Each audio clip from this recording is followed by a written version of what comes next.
I'll be the first to admit that sharing has never been one of my strengths. And after many years of being lovingly cared for by mom and grandma, I've actually gotten worse at it.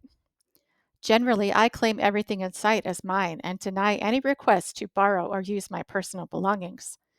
Mom and grandma are the rare exceptions to the rule because they love me unconditionally and would never intentionally damage anything that brings me joy.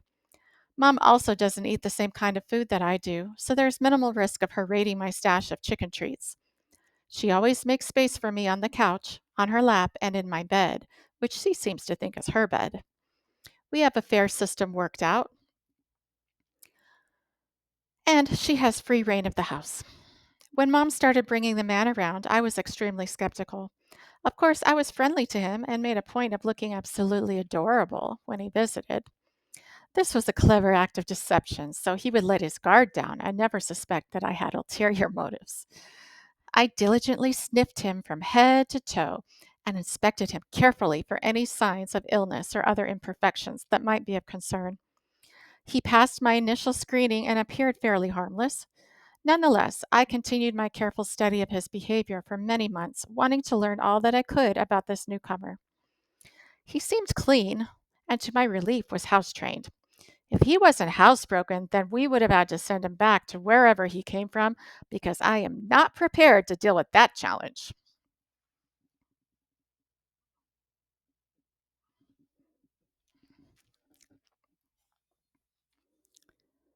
He never tried to use my litter box and seemed to understand that it was off limits.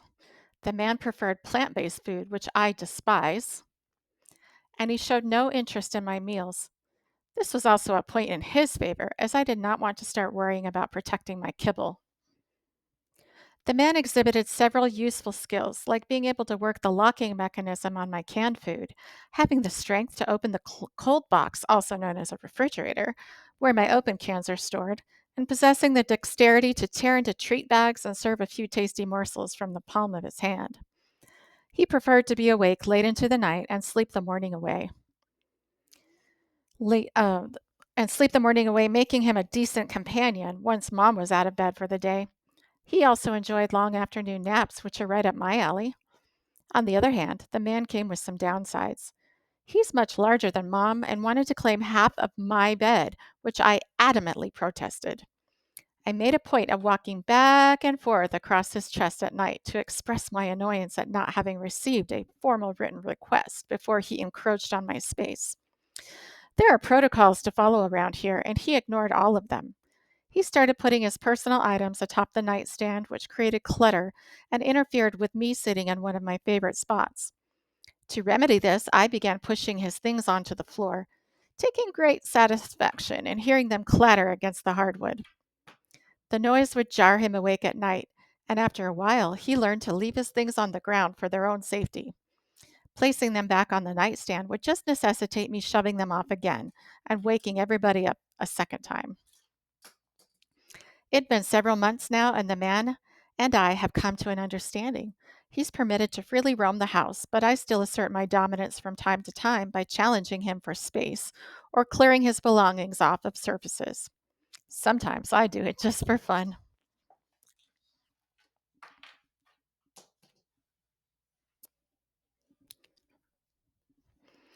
The man introduced me to true furry beasts, which I've learned are called dogs with sandy colored coats, floppy ears, stinky breath, and friendly dispositions. Again, he failed to file the proper paperwork before bringing them to my home, but by that point I was all too familiar with his careless ways. I'll admit that I was startled when they came barreling through my door unannounced and with reckless disregard for privacy and personal space. They neglected to knock like everyone else does when requesting entry to my estate. What if I had been using the litter box or having a particularly personal conversation with Miss Fish? One of them had shaggy fur, a long tail that sometimes cleared off surfaces more efficiently than I did, and a limp that resulted in an off kilter gait. She'd experienced a difficult life with her first family before coming in to join us in my happy home. I never asked about the old injury, but she seemed content and was still mobile with the use of just three legs. While I was initially upset at the intrusion and the fact that she occupied so much floor space, I had to respect her for maintaining a positive attitude despite the adversity in her life. The other dog was smaller and stockier, with a skinny tail and a timid disposition. At our first meeting, she cowered by the door, and Mom had to coax her into the house. I was observing from the safety of my climbing tower and appreciated the courtesy she showed me by not charging in and crowding my space the way her twin did.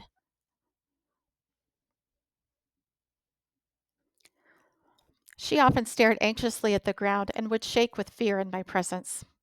When I drew her near, when I drew near, she would freeze and try to blend into the surroundings. She had difficulty crossing thresholds and would stand meekly in doorways or in places where the floor changed color or texture, seemingly glued to the spot and unable to handle the division. Mom and the man would encourage her to enter the room and disregard the invented barrier, but she struggled with this concept. I could never understand what gave her such pause, as I easily moved from room to room with no hesitation or issue traversing different floor textures. She would watch me stroll into the bedroom while she remained suspended in animation, peering in at me nervously. After careful consideration and observation of her habits, I also attributed this behavior to a rough puppyhood and was glad she now had someone to love and care for her. I initially resisted the intrusion and gave these newcomers a wide berth, just in case they were putting on skillful rules and intended to eat me in my sleep. They were not very coordinated and would slosh their water over the side of the bowl, creating a dangerous splash zone that I was careful to avoid. They crunched their food loudly and hopped about, flicking those long tails when Mom or the man would pick up the colorful ropes the dogs wore to go outside. They were always so excited for these recurring outings, and I wondered what brief tasks they attended to 3 times a day. I later learned the truth, and I'm still horrified by the idea. I've never fully come to terms with having the dogs in my residence and sharing some of Mom's attention, but they have learned to respect my personal space and have proven to be more trainable than Mom or the man. They are too docile for some protection purposes, however. They would make excellent additions to my mouse toy army, given their size and strength. Alas, some creatures lack the proper dispositions for military prowess. Today, I consider the beast and their man to be acceptable acquaintances, and at some point, they may graduate to second tier family members. Mom and Grandma are my only immediate family, and honestly, I'm not sure that I need anyone else. Our house is a happy one, and surprisingly, I can no longer imagine life without the man and dogs.